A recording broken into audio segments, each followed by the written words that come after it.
Magandang araw mga people! Kumusta kayong lahat? Ang ganap natin for today is magtatanggal ako ng Christmas tree since tapos na yung Three Kings.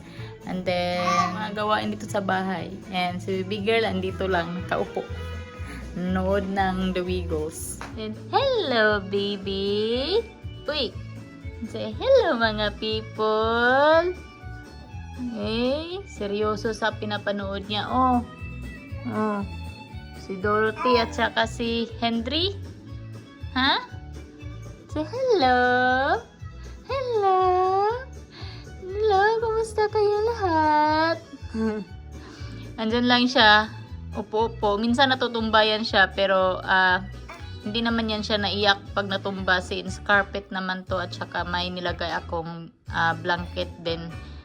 Palagi na yan siya natutumba tapos ox lang sa kanya.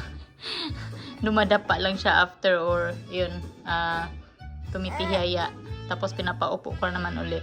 Tingnan niyo siya, ang cute man yan. Oy, nakaupo man. Mag-prepare ako ng pagkain ni baby girl. Naka-jacket na ako kasi hindi ko na kinaya yung lamig dito, malamig na kaya nagsuot na ako ng jacket. Ang papakain ko sa kanya today is ano lang, wala akong stocks. May raspberry pa ba dito? Ihalo ko na lang yung raspberry at saka kunting raspberry and banana. Lagyan ko ng plain yogurt. Tapos toast bread na may lagyan ko ng kunting peanut butter at fried egg. Baka yun na lang siguro yung pakain ko mga people. Kasi wala pa akong masyadong stock sa mga prutas. Kung may kiwi pala doon, lagyan ko rin ng kiwi. So, yun yung ating papakain kay baby girl sa kanyang breakfast.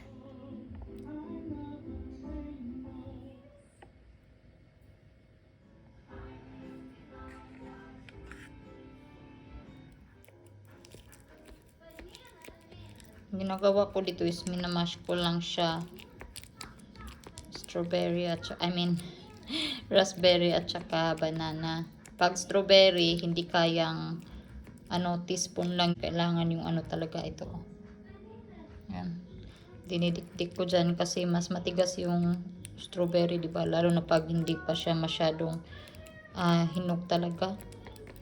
Yan, sira na yung kiwi. Lata na. Kaya ito na lang orange ang lalagay ko since gustong gusto din naman to ni baby girl. Tapos yan, omelette. Yung ginamit ko palang mantika dito sa omelette ni baby girl is olive oil. Tinilagyan ko to konti ng parmesan cheese para may lasa naman. Yan. Yan yung toast bread. Pinahiran ko lang siya konti ng peanut butter. Yan si baby girl. Gutom na. Gusto nang kumain. Yan lang yung dito para Yan. Oh, yan yung pagkain niya for today. Ready na siya. Oh. Nilagyan ko ng plastic para hindi maadumihan yung carpet. Ready? Is it ready? Yeah. Ready na ang bibi. Oh, wait. Wait. Kaya butang pa ni mama. Wait. Bali. Oy, di maghuwat. Diretso man kuha pan. Bali. Ha? Purito mo talagang tinapay, ha?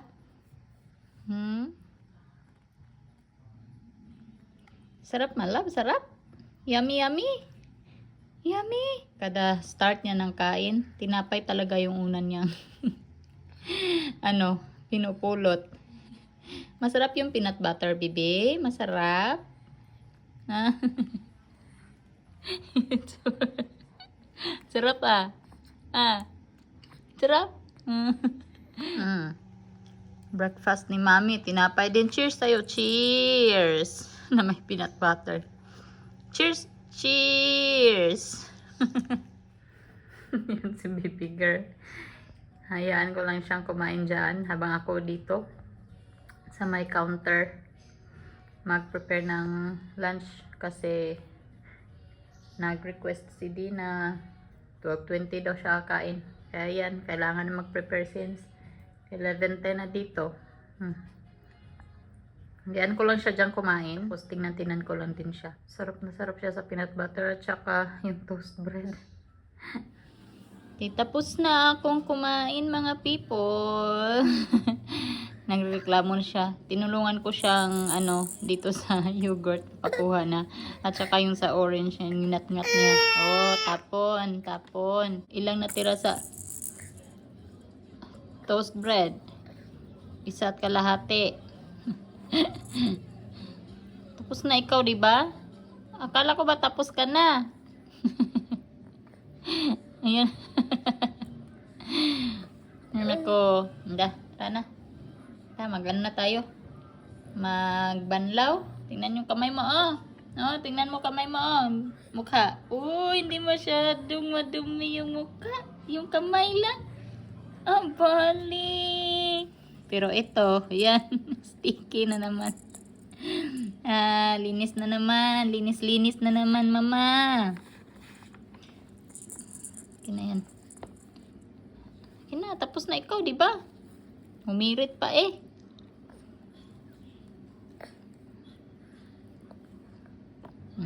Tapos na nga. Tapos na ikaw kumain. Ha?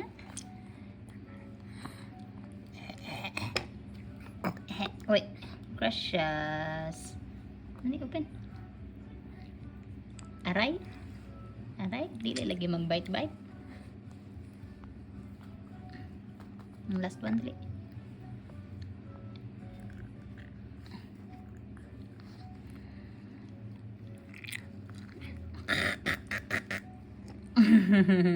Good girl.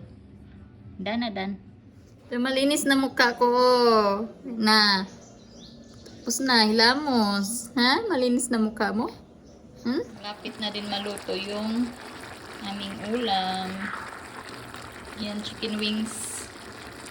Lagyan ko ng pineapple at saka capsicum. Paborito ni dito. And then, parisan lang namin ng fries. Yan yung fries namin.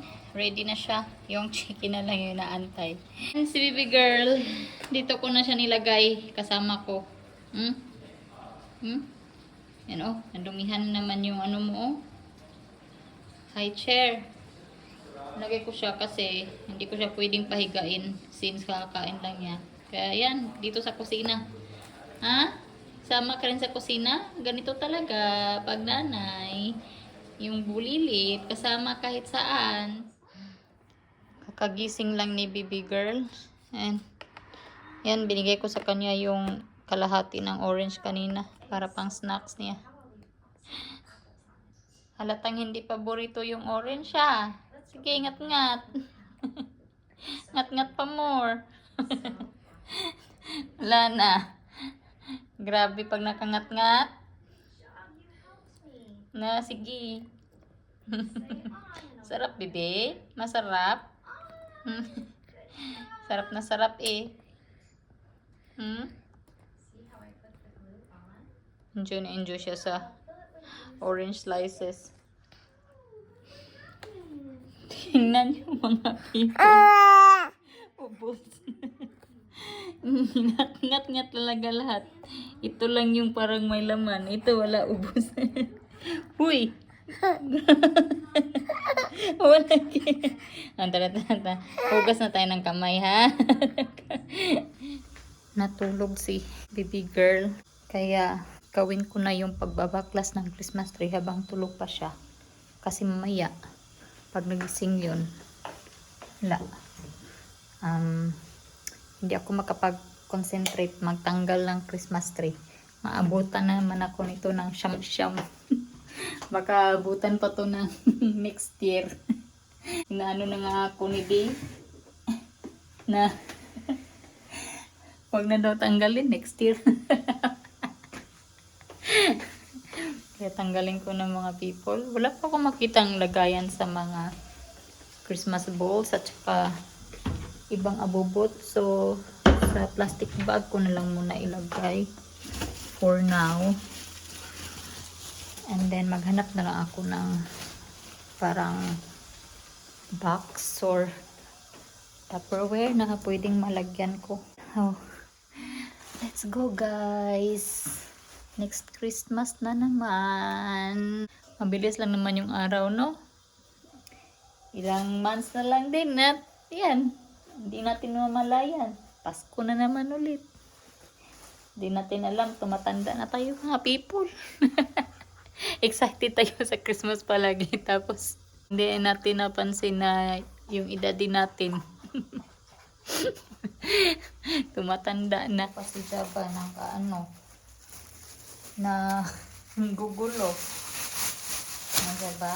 Dito natin ilagay itong mga ano Java ha, mga abubot.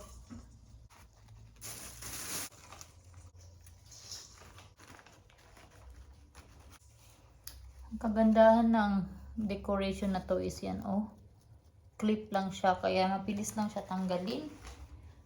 Kasi naka-clip lang sa Christmas tree.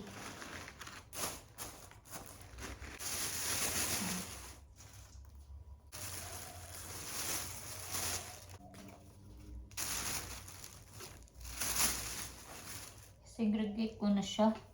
Yung mga hindi Christmas balls sa isang plastic. Tapos yung mga bola-bola na yan, lagay ko sa isang plastic din. Para next Christmas, mabilis lang siya, ano, hanapin ba. Hindi mahirapan mag-decorate. Kasi hindi man nagpahalo-halo. Ito, maganda na decoration. Baby's first Christmas.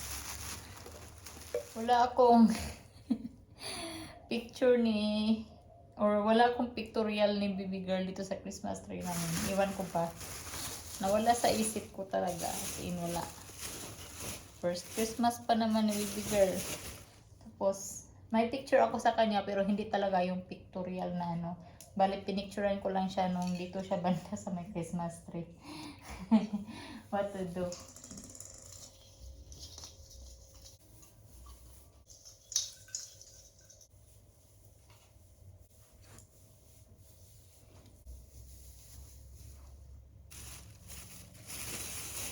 Si Chaba.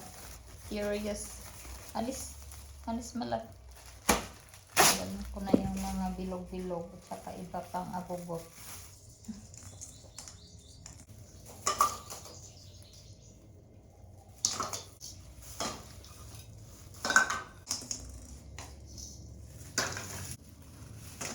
Ngayon ko lang napansin mga people na madami pala akong binili na Christmas balls. Nung nag-shopping ako ng Christmas decors last November. Kaya pala sabi ni B na pinakyaw ko na daw yung decoration sa may Carrefour. Then itong Christmas light, sana pala hindi ko tinapon yung box nito.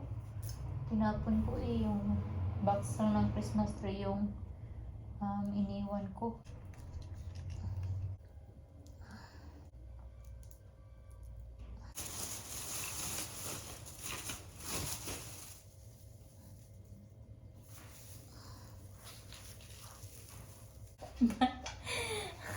Ba't ang hirap yan? Ganun ba? Balik. Nag-loading na naman tong ano ko. Utak ko kung paano to gawin. Bigat. Wala na akong energy.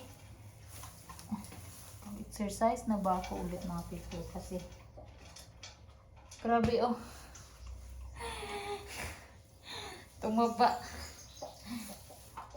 Yung 53 kilos dati, 53 o 54. Hanggang ngayon 60 pa rin ako. Nung pagkabuntis ko 70 kilo.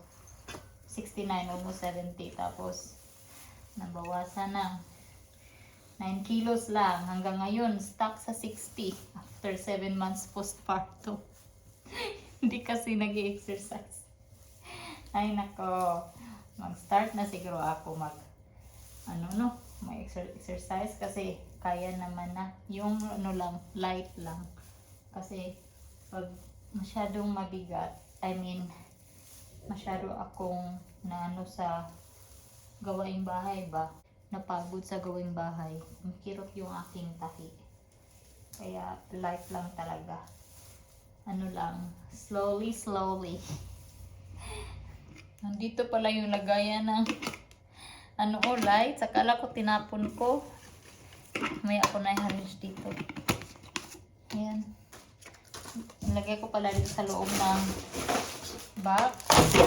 Pati yung lagayan ng mga Christmas balls. Pero hindi ko na ilagay yung mga Christmas balls dito since pwede naman na sa isahan lang sa may plastic.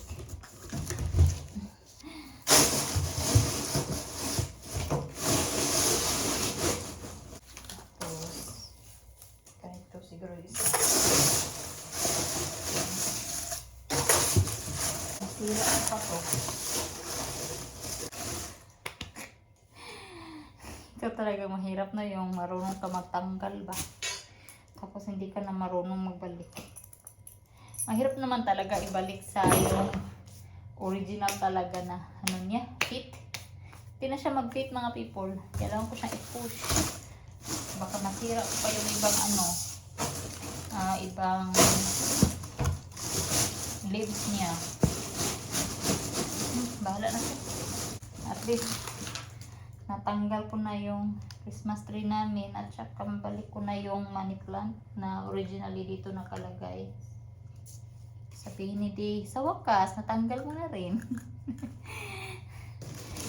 And yun lang mga people, hindi ko na i-continue yung aking vlog mamaya. Hanggang dito na lang. Kasi magiging busy pa ako nito sa ka-arrange ng mga decorations. Kaya hanggang dito na aking vlog. Come on. Maraming salamat sa inyong palaging panonood. Kasing kulay kami ni Jaba, Ingat kayo palagi. God bless. And bye-bye. Jaba, say bye-bye. Ikaw ba naman yung taga-babay dati nung wala pa si Bibi Catriona? Ngayon, hindi na. Say bye! Bye! Amoy aso ako. Alam nga naman, amoy tao. Walang ligo. Dahil na. Wala kasi si Catriona, kaya yan siya, nagpapabebe ang aso. Bye!